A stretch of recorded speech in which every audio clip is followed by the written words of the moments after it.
It is 6 p.m. on Tuesday, April 8th, 2025, and I wanted to gloat about something I was able to do here. It's about 75 degrees, pretty nice and warm. The sun is pretty hot. And let me show you what I did. I was able to catch that lame ewe, the one that had the torn ear, Rammy's mom.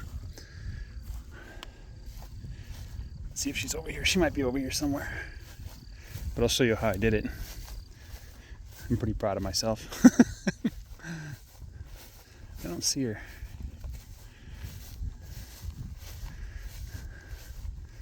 I'm sure she'll pop up. She's probably just laying down behind a sheep or something. Hello there. That's a ram. I'm gonna keep him.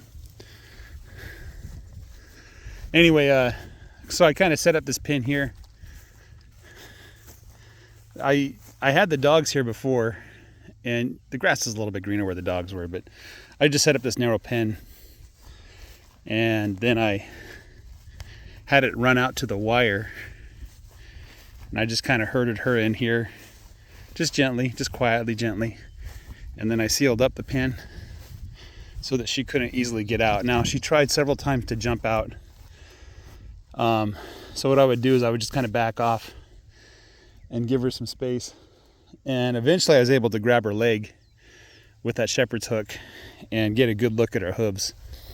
The front two hooves looked like a little bit of hoof rot. It had a smell to it.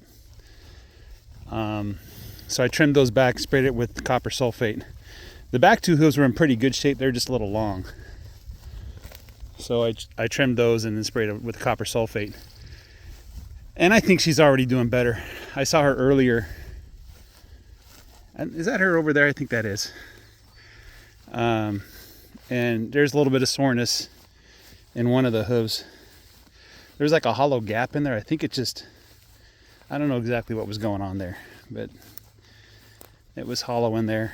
So I just cut it back as best as I could. Hopefully it'll heal up right away. But I think there was some immediate relief. So yeah, her front left one there. So she's hobbling a little less than she was before. I imagine her hoof is still sore from when it was longer. She's not quite used to walking on it right yet. But she'll recover. She'll be just fine. So yeah, I'm proud of myself. I was able to pull that off. So it did take quite a bit of work to set up the pin, and a little bit of patience to herd her. When I'm herding the sheep, one of the things is I have to be really calm and just kind of go at their pace. If I get them excited, they're going to start running around in circles. So the goal is to not get them excited at all. Let's take a look at the ram. Excuse me. Oh, this grass is so deep. How's he doing? I want to see his left eye. It looked like his left eye was clearing up. Last I saw. Yeah, see, he's looking at me with both eyes. You probably see something out of that left eye. There's like a little bit of a scab or something still. Yeah, he doesn't like. Yeah, you can't see out of the left eye very well. But otherwise, he seems in perfect health. Just a little bit of pink eye there. Well, the poop isn't bad, but it's not good either. There's another ram. That could be Rammy. Rammy, is that you, Rammy? Rammy? No, that's not Rammy. Rammy wouldn't run away like that. I moved the dogs across the wire so they're not with the sheep. I didn't have a problem with the dogs being with the sheep. I just worried that it might become a problem. And I'll be honest, the male dogs, they seem better adjusted to being out in the open than the female dogs were. The female dogs seem to get more excited. So they're pinned up. Next time I move the dogs, we're going to switch. Switch again. No calves yet. It should be coming any day now. Hey, number 20. Her triangle's filled in nicely. I don't know if she's carrying or not. I hope she is. But she gave birth in July of last year. And I think I put the bulls on in around that time, so there's a pretty low chance that, well, hold on a second. Her teats are growing out. She might be carrying a little baby.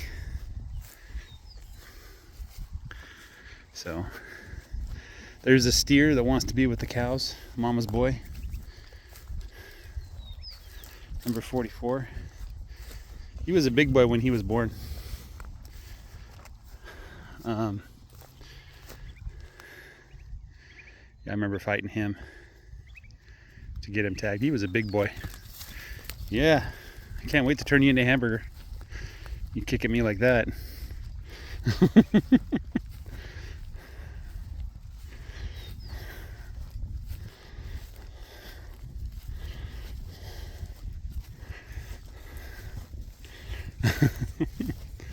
He's the only one that kicks at me. None of the others do.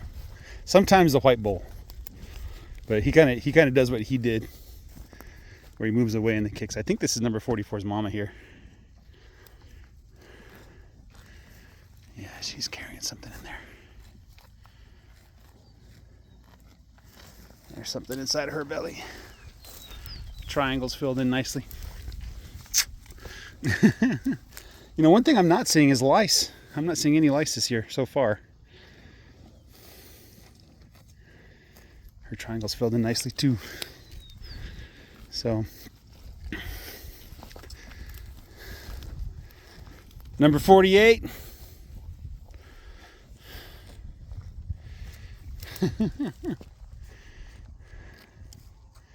You have a pretty face.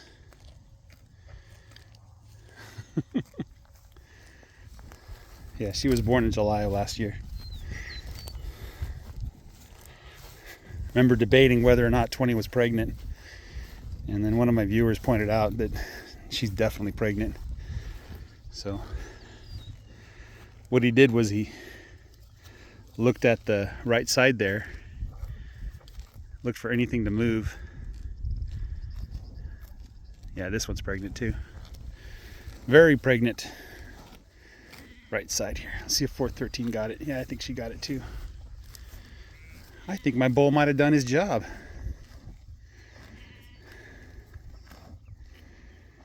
Huh. Can't wait to see those half south poles. See how they perform on the land. Blue looks very pregnant as well.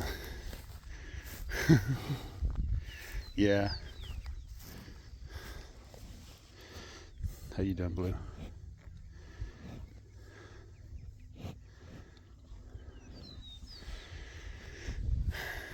You kicking up the hay on your back there? Yeah, you could see here. There's like something in there. Well, I don't know if you could see on the camera, but I could see.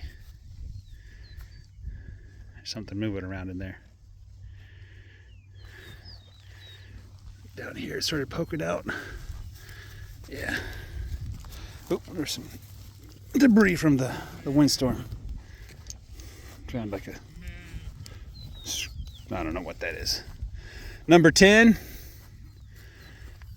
I'm wondering, because she's doing so well, like her condition, she might not be carrying a baby. So let me get on her right side here. I'm getting on your right side, Will. Number 10. Look at me over here. Yeah, there you go. There you go. No, she probably is too. Look at how big her belly is. My goodness. All right, that's enough playing with the cows. Hope you guys have a great day. Take care and bye-bye.